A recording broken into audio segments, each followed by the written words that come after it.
ایک ایسے شخص کی کہانی جس نے بھری جوانی میں اپنی جان خطرے میں ڈال دی، صرف اس لیے کہ وطن عزیز پاکستان کو دشمنوں سے محفوظ رکھا جا سکے۔ محمد عباس ثاقب کے قلم سے نکلی ایک بے مثال کہانی، وطن زاد۔ میں نے ابھی کھانا ختم ہی کیا تھا کہ مجھے کوئی اپنی طرف آتا نظر آیا۔ میں نے چونک کر دیکھا، اس کے ساتھ ہی میں حیرت سے منجمد ہو کر رہ گیا۔ یہ وہی خاتون تھیں جنہیں میں لنگر خانے میں اپنی طرف متوجہ دیکھ چکا تھا۔ اس وقت 55-60 برس کی ایک اور خاتون ان کے ہمراہ تھی۔ مجھے اٹھتا دیکھ کر نوجوان خاتون نے اشارے سے مجھے بیٹھے رہنے کو کہا اور وہ دونوں میرے پاس ہی بیٹھ گئیں۔ میں اس دوران چوکنا نظروں سے آس پاس کا جائزہ لے چکا تھا۔ بظاہر تشویش کی کوئی بات دکھائی نہ دی۔ السلام علیکم، میں آمنہ بانو ہوں، اختر بھیا نے بھیجا ہے۔ اس کی آواز بھی اس کی شخصیت کی طرح دلاویز تھی۔ میں نے اطمینان کی سانس لی۔ اس نے بات آگے بڑھائی، پریشان نہ ہو، انشاءاللہ سب ٹھیک ہو جائے گا۔ اس کی بات سن کر بے ساختہ میں نے اطمینان کی سانس لی۔ بلا شبہ نگران نظروں سے بچ کر مجھ سے رابطے کا اس سے بہتر کوئی طریقہ نہیں ہو سکتا تھا۔ میں نے جواباً کہا، اللہ کا شکر ہے، میں واقعی کافی مضطرب ہوں۔ اختر خان صاحب نے جو کچھ بتایا اس کی روشنی میں مجھے خدشہ ہونے لگا ہے کہیں میرے گرد گھیرا تنگ نہ ہو رہا ہو۔ میری بات سن کر آمنہ کے چہرے پر ایک شوخ مسکراہٹ ابھری۔ بولی، ارے اختر بھیا نے تو آپ کو اچھا خاصا 30 مار خان بتایا ہے، لیکن آپ تو اچھے خاصے ڈرے ہوئے لگ رہے ہیں۔ میں نے بے ساختہ جھنجھلاہٹ کے ساتھ کہا، یہ ڈر نہیں بلکہ احتیاط ہے۔ پتہ نہیں آپ کو معاملات کی نزاکت کا کس حد تک علم ہے۔ مجھے مرنے کا خوف نہیں ہے، لیکن میں ان لوگوں کے ہتھے چڑھ کر اپنے وطن اور اب اپنے سفارت خانے والوں کے لیے مشکل کا باعث نہیں بننا چاہتا۔ میری تلخ بات سن کر بھی اس کے چہرے پر مسکراہٹ برقرار رہی۔ بولی، ارے میں تو مذاق کر رہی تھی، دراصل اختر بھیا نے مجھے آپ کی عمر نہیں بتائی، بس حلیے سے آگاہ کیا ہے، لہٰذا میں کسی خرانٹ سے خفیہ ایجنٹ کا تصور ذہن میں لے کر جہاں آئی ہوں، لیکن آپ تو… اس نے شرارتی لہجے میں بات ادھوری چھوڑ دی۔ میں نے اس سے اپنی خفگی برقرار رکھنا چاہی لیکن ناکام رہا۔ میرے تاثرات معمول پر آتے دیکھ کر اس نے سنجیدہ ہوتے ہوئے بات آگے بڑھائی۔ اختر بھیا نے آپ کی بحفاظت روانگی کے تمام انتظامات مکمل کر لیے ہیں۔ ان کا کہنا ہے کہ ہندوستانی محکمہ خفیہ اور پولیس والے ایک تنہا نوجوان کو ڈھونڈ رہے ہیں۔ آپ کو شک بھری نظروں سے بچا کر سفر کے قابل بنانے کے لیے اختر بھائی نے مجھے آپ کی اہلیہ کی حیثیت سے آپ کے ساتھ بمبئی جانے کی ہدایت کی ہے۔ خالہ کریمن بھی آپ کی والدہ اور میری ساس کی حیثیت سے ہمارے ساتھ چلیں گی۔ اس کی بات سن کر میرے دل میں واقعی اطمینان کی لہر دوڑ گئی۔ واقعی اس سے زیادہ مناسب بندوبست تو کوئی ہو ہی نہیں سکتا تھا۔ میری ذہنی کیفیت میں یہ خوشگوار تبدیلی اس ذہین لڑکی سے پوشیدہ نہ رہی۔ اللہ نے بیٹھے بٹھائے بغیر ایک دھیلا خرچ کیے آپ کو اچھی خاصی حسین بیوی عطا کر دی ہے، جو انشاءاللہ آپ کو خطرات سے بچا کر منزل پر پہنچا دے گی۔ آپ چاہیں تو بے دھڑک مسکرا سکتے ہیں۔ وہ ذہین ہونے کے ساتھ بلا کی شوخ اور تیز ترار بھی تھی۔ میں نے اپنی خفت چھپاتے ہوئے کہا، آپ بھی دل چاہے تو اپنے نصیب کو روک سکتی ہیں، کیونکہ آپ کی سوتن کراچی میں میرا بے چینی سے انتظار کر رہی ہے۔ لیکن میری چھوڑی ہوئی یہ ہوائی آمنہ پر کچھ زیادہ اثر نہ کر سکی۔ وہ بولی، مجھے اس بیچاری سے ہمدردی ہے کیونکہ اس کے فرضی شوہر کو ڈھنگ سے جھوٹ بولنا بھی نہیں آتا۔ بہرحال آپ چاہیں تو اپنے حلیے میں کچھ تبدیلی کر لیں۔ میں کریمن خالہ کے ساتھ کل سپہر ماہ سامان یہاں آ جاؤں گی، آپ تیار رہنا۔ ہماری فیملی کی بمبئی روانگی کے لیے پنجاب میل کے ٹکٹ خریدے جا چکے ہیں۔ تھوڑی بہت مزید گفتگو کے بعد آمنہ اپنی ساس سمیت وہاں سے رخصت ہو گئی۔ ایک بے چینی اور تشویش سے بھرپور گزشتہ رات کے برعکس اب میں ایک عجیب سرور کی کیفیت سے گزر رہا تھا۔ آمنہ کی شخصیت نے میرے دل پر عجیب سحر انگیز اثرات مرتب کیے تھے۔ میں بار بار اپنے ذہن کو کل کے سفر اور آئندہ درپیش حالات کی طرف متوجہ کرتا تھا، لیکن نہ چاہتے ہوئے بھی اس کی مسکراہٹ کی طرف دھیان بھٹک جاتا۔ اسی کیف کے عالم میں شام ہوئی اور پھر وہ رات میں ڈھل گئی۔ میں نیند میں بھی عجیب سہانے سپنوں میں کھویا رہا اور صبح ہوتے ہی شام کا بے قراری سے انتظار کرنے لگا۔ اس دوران میں نے ایک مسلمان نائی کی مدد سے خط لگوا کر اپنی بڑھی ہوئی شیو کو داڑھی کی شکل دے دی اور مونچھیں صاف کروا دی۔ اب میں خاصی حد تک کسی مسجد کا نوجوان امام دکھائی دینے لگا۔ البتہ میں نے اپنی بڑھی ہوئی زلفیں کم کروانے کی کوشش نہ کی۔ سپہر 3 بجے کے قریب آمنہ اور کریمن خالہ ماہ سامان مزار پر پہنچ گئیں۔ لگ بھگ 2 گھنٹے کے بعد ہم تینوں پنجاب میل کی 2nd کلاس کی ایک بوگی میں ممبئی کی طرف رواں دواں تھے۔ حسب توقع دلی کے ریلوے اسٹیشن پر کسی نے ہم سے باز پرس نہیں کی۔ تاہم مجھے فرید آباد کا ریلوے اسٹیشن گزرنے کے بعد کہیں خطرے سے باہر ہونے کا اطمینان ہوا۔ اس دوران میں آمنہ مسلسل میری کیفیت کا جائزہ لیتی رہی اور اس کی طرف سے احتیاط کے باوجود اس کے ہونٹوں پر وقتاً فوقتاً جھلکنے والی مسکراہٹ میری نظروں سے پوشیدہ نہیں تھی۔ ایسے ہی ایک موقع پر میں نے کریمن خالہ کو مخاطب کیا، اماں لگتا ہے اپنی بہو پر آپ کا بالکل روب نہیں ہے، جب دیکھو دانت نکالتی نظر آتی ہے۔ اماں کے جواب دینے سے پہلے تیز ترار بہو خود بول پڑی، اصل روب تو خصم کا ہونا چاہیے، لیکن جناب کے بلی مارنے سے پہلے وہ بیچاری میرے ہاتھوں ہلاک ہو گئی تھی کہ میرے ہوتے ہوئے کسی صنف نازک کی مخلوق نے آپ کی خلوت میں داخل ہونے کی جرت کیسے کی؟ بدقسمتی سے میں فوری طور پر کوئی منہ توڑ جواب تلاش کرنے میں ناکام رہا۔ میری خفت محسوس کرتے ہوئے کریمن خالہ میری مدد کو آئیں۔ بیٹا میری ہی مت ماری گئی تھی کہ اس قینچی مار کا زبان والی لڑکی کو تمہارے متھے مار دیا۔ لوگوں نے تو سمجھا دیا تھا، لیکن بھانجی کی محبت میں اندھی ہو گئی تھی۔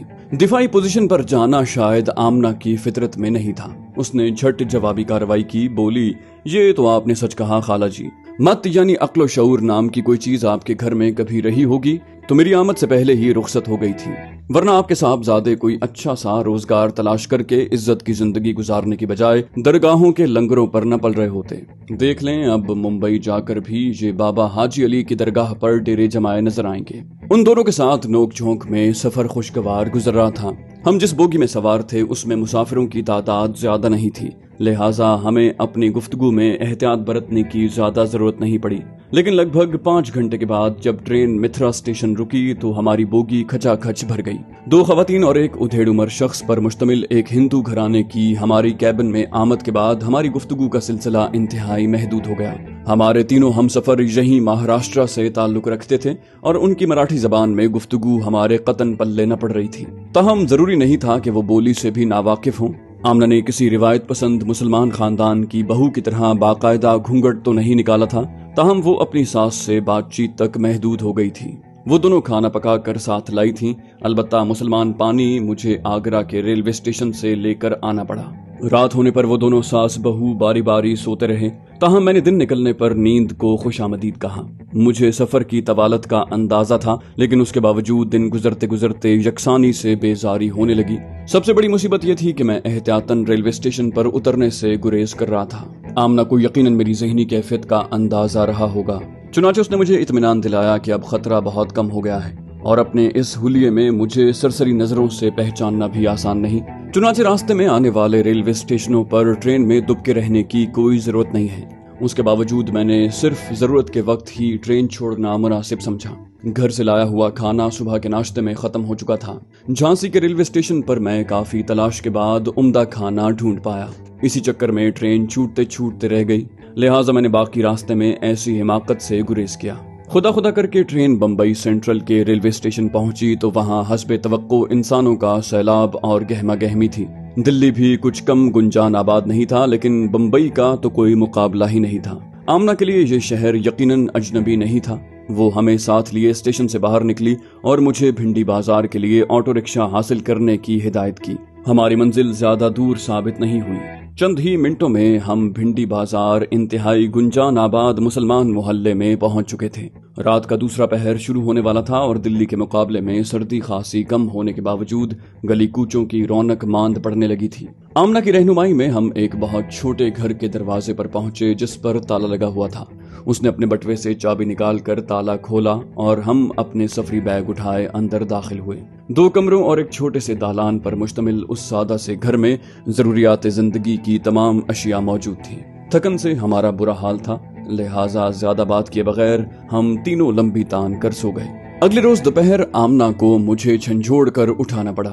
سرتاج، آپ کا تو پتہ نہیں، یہ باندھی بھوک سے قریب المرگ ہیں، اماں بھی کی انتڑیاں بھی تلاوت فرما رہی ہیں۔ میں نے انگڑائی لیتے ہوئے کہا، حالت تو میری بھی اچھی نہیں ہے محترمہ، منہ پر چھینٹے مار لوں پھر نکلتا ہوں۔ منہ دھوتے ہوئے پانی کے کچھ قطرے منہ میں گئے تو کھارے ذائقے نے بے اختیار کراچی یاد دلا دیا۔ گھر سے باہر نکل کر میں نے آس پاس کے علاقے کا دن کی روشنی میں جائزہ لیا تو اندازہ ہوا کہ یہاں کی بیشتر آبادی کم آمدنی والے افراد پر مشتمل ہے۔ میں نے حلیے سے مسلمان نظر آنے والے ایک راہگیر سے پوچھا کہ اچھا کھانا کہاں مل سکتا ہے۔ اس نے غور سے مجھے دیکھا، بولا، بھائی نئے لگتے ہو، کنویں کے منہ پر کھڑے ہو کر پانی کا پوچھ رہے ہو؟ میں نے نرم لہجے میں کہا، جی آپ درست سمجھے، میں پہلی بار پٹھان کوٹ سے بمبئی آیا ہوں، रहनुमाई फरमा देंगे तो ममनून हूँगा। उसने मेरी आजिज़ी से मुतासिर होकर दोस्ताना लहजे में बताया कि वो सामने वाली गली पार करते ही मैं क्रैफर्ड मार्केट पहुंच जाऊंगा, जहां मुझे हर तरह का खाना मुनासिब दामों दस्तयाब होगा। उसकी बात हर्फ ब हर्फ दुरुस्त साबित हुई। कुछ ही देर के बाद मैं गर्मा गर्म खाना लिए घर पहुंचा तो आमना और करीमन खाला को बेताबी से अपना मुंतजिर पाया। खाने के दौरान आमना से मेरी नोक झोंक चलती रही, ताहम खाने से फारिग होते ही वो संजीदा हो गई। बोली, आप चूंकि पहली बार मुंबई आए हैं, लिहाजा मेरी जिम्मेदारी है कि इस शहर और आपके आइंदा लाहे अमल के बारे में कुछ रहनुमाई मुहैया कर दूं। मुंबई की सबसे अच्छी बात यह है कि पूरे हिंदुस्तान से हजारों लोग रोजाना आते हैं, लिहाजा यहाँ किसी भी अजनबी शख्स को मकामी लोगों की खोजने वाली नजरों का निशाना नहीं बनना पड़ता। दूसरी बात यह है कि यहाँ के ज्यादातर लोग हाल मस्त जिंदगी गुजारने यानी अपने काम से काम रखने पर यकीन रखते हैं। बहुत कम लोगों को इससे दिलचस्पी होती है कि उनके पड़ोस में कौन नया किराएदार आकर बसा है, और जब तक कोई गैर मामूली सूरत हाल न हो, कोई अपने पड़ोसी के मामूलात पर तवज्जो देने की कोशिश नहीं करता। मैं आमना की फराहम करदा मालूमात निहायत तवज्जो से सुनकर ज़हन नशीन कर रहा था। उसने बात आगे बढ़ाई। बोली, जहां आप खासी हद तक बेफिक्र होकर शहर में घूम फिर सकते हैं, क्योंकि इतनी बड़ी और रंगारंग आबादी में आपको पहचान लिए जाने का खतरा बहुत कम है। हो सकता है यहाँ के थानों को भी आपके हुलिये की मालूमात की जा चुकी हो, लेकिन अव्वल तो पुलिस नाअहल और बदउनवान है, दूसरे उन पर रोजमर्रा जिम्मेदारियों का बोझ इतना ज्यादा है कि शायद किसी ने भी इन मालूमात पर तवज्जो देने की कोशिश नहीं की होगी।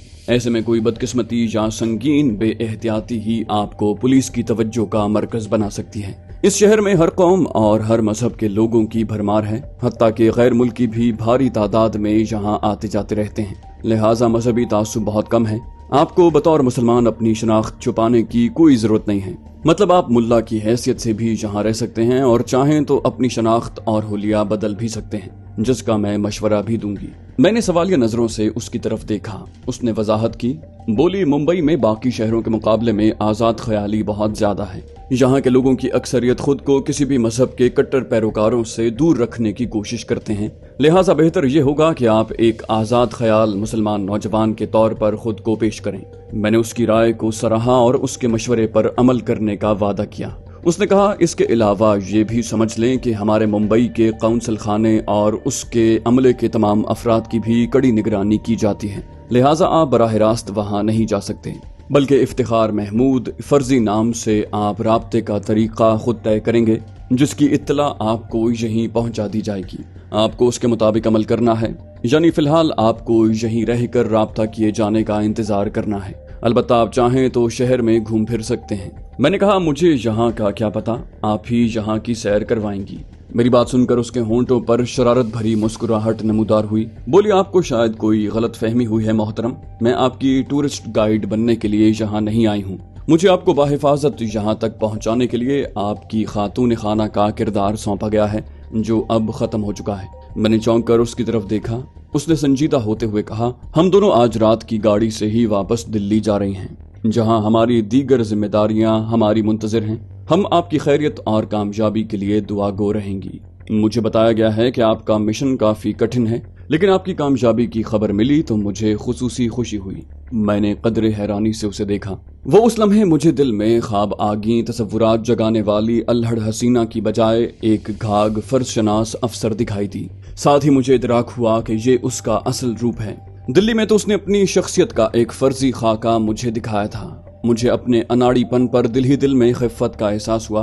मुझे मामले का इदराक कर लेना चाहिए था। हो सकता है कि उसके फर्जी किरदार की तरह उसका नाम भी मनगढ़ंत हो और मैं शायद जिंदगी भर इस चंद दिन की हमसफर के असल नाम से नावाकिफ रहूंगा। शाम को साथ लाए हुए सफरी बैगों में से एक मेरी रिहाइशगाह पर छोड़कर वो दोनों वापसी के लिए तैयार हो गईं। मैंने उन्हें रेलवे स्टेशन पर छोड़ने की पेशकश की, जो आमना ने गैर जरूरी करार देकर मुस्तरद कर दी। फिर वक्त होने पर वो मुझे खुदा हाफिज कहकर घर से निकल गईं।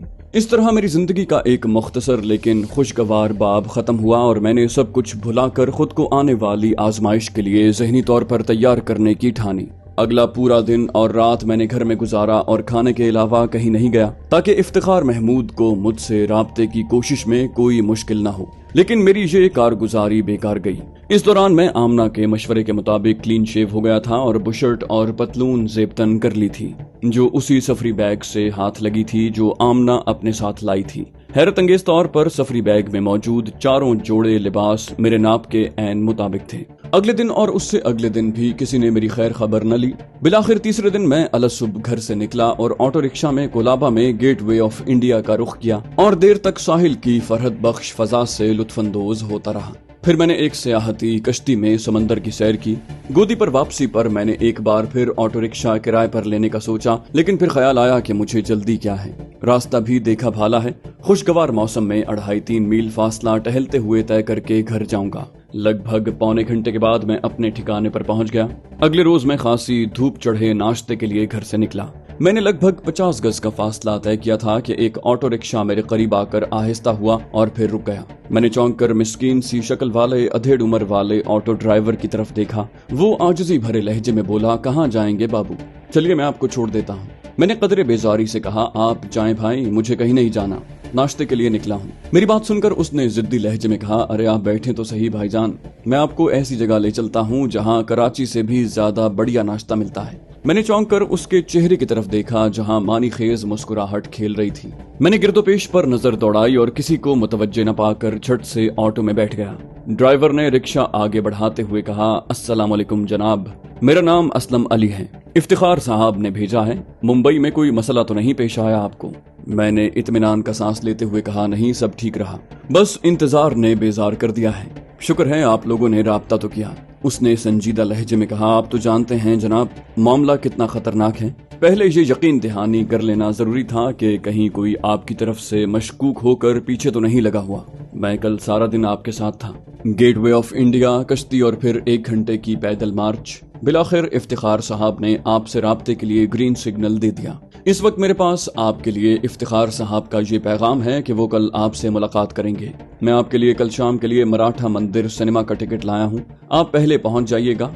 शो शुरू होने के बाद इफ्तिखार साहब आपके साथ वाली खाली सीट पर आकर बैठ जाएंगे और फिल्म शो के दौरान आप लोग आपस में बातें कर सकेंगे। असलम मुझे अपने साथ दादर के इलाके में एक तवामगाह पर ले गया और अपने वादे के मुताबिक इंतहाई उम्दा नाश्ता करवाया। वहां से निकलकर उसने मुझे एक बार फिर रिक्शे में बिठाया और बम्बई की सैर करवाने निकल खड़ा हुआ। वो खासा बातूनी था और बहुत मजे की बातें करता था। उसने मराठा मंदिर सिनेमा में शाम के फिल्म शो का टिकट मेरे हवाले करते हुए कहा, ये न समझना कि इफ्तिखार साहब सिर्फ आपसे मुलाकात के लिए सिनेमा आएंगे, मैं और वो दोनों ही मधुबाला जी के आशिक हैं। दरअसल उसी की वजह से वो आपसे मुलाकात के बहाने तकरीबन 10वीं बार मुगल आजम देखने मराठा मंदिर पहुंचेंगे। मैं भी 12 मरतबा ये फिल्म देख चुका हूँ। जब प्यार किया तो डरना क्या यार, जितनी बार देखो जी नहीं भरता, फिर देखने को दिल करता है। कलर सीन में तो उसके हुस्न ने पागल कर दिया है पूरे हिंदुस्तान को। मैंने उसकी वारफ्तगी से लुत्फानंदोज होते हुए कहा, मेरे भाई, पाकिस्तान में भी मुगल आजम और खुसूसन मधुबाला के अनगिनत दीवाने मौजूद हैं। उसने मानी खेज नजरों से मुझे देखा, बोला, कहीं आप तो हमारे रकीबों में शामिल नहीं हैं? शर्माने की कोई बात नहीं, वो जादू ही क्या जो सर चढ़कर न बोले। लेकिन साहब उस फिल्म ने तो रिलीज से पहले ही पूरे हिंदुस्तान को दीवाना कर दिया था। उसी सिनेमा में 4 माह पहले प्रीमियर हुआ था इस फिल्म का और ये अभी तक हाउसफुल चल रही है। मैंने पहला शो देखा था और बता नहीं सकता कि किस माहौल में देखा था। 1.5 रुपए का टिकट 100 रुपए में खरीदा था। मैंने हकीकी हैरानी से पूछा, 100 रुपए में? उसने इस्बात में सर हिलाया, बोला, समझे एक क्लर्क की 2 माह की तनख्वाह। और इतना महंगा टिकट खरीदने के बावजूद सिनेमा में घुसना कयामत हो गया था। 1 लाख के लगभग अवाम इकट्ठी हो गई थी पहले शो पर, जबकि टिकट तो बहुत पहले खत्म हो चुके थे।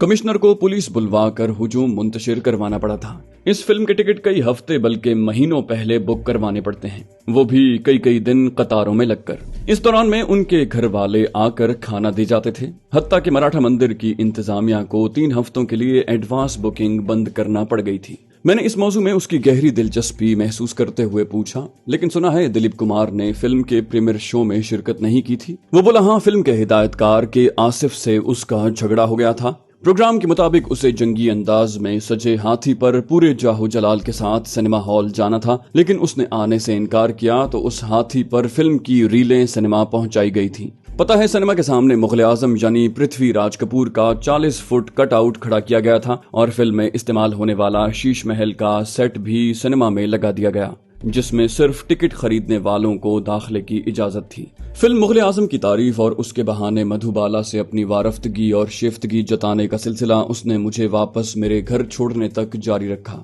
और मैं भी उसकी दिलजोई के लिए गहरी दिलचस्पी का मुजाहिरा करता रहा। अच्छी खासी पक्की उम्र और एक हसास जिम्मेदारी से वाबस्ता होने के बावजूद अपनी इस कैफियत के हवाले से तो वो मुझे दिल के हाथों मजबूर लगा। असलम ने रुखसत होते हुए मुझे बताया कि वो उमूमन बतौर ऑटो ड्राइवर ही अपने फराइज अंजाम देता है। उसने एक ऑटो वर्कशॉप का पता भी मुझे समझाया जहां असलम बाबू के नाम दिया गया कोई भी पैगाम उसी शाम या अगली सुबह उस तक पहुंच जाता है।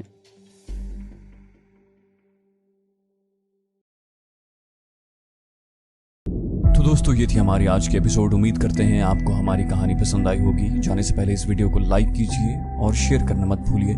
कमेंट करके हमें बताइए कि आपको हमारी वीडियो कैसी लगी और अगर अभी तक आपने इस चैनल को सब्सक्राइब नहीं किया तो इसे सब्सक्राइब कीजिए और बेल आइकन दबाकर ऑल नोटिफिकेशंस ऑन कर लीजिए।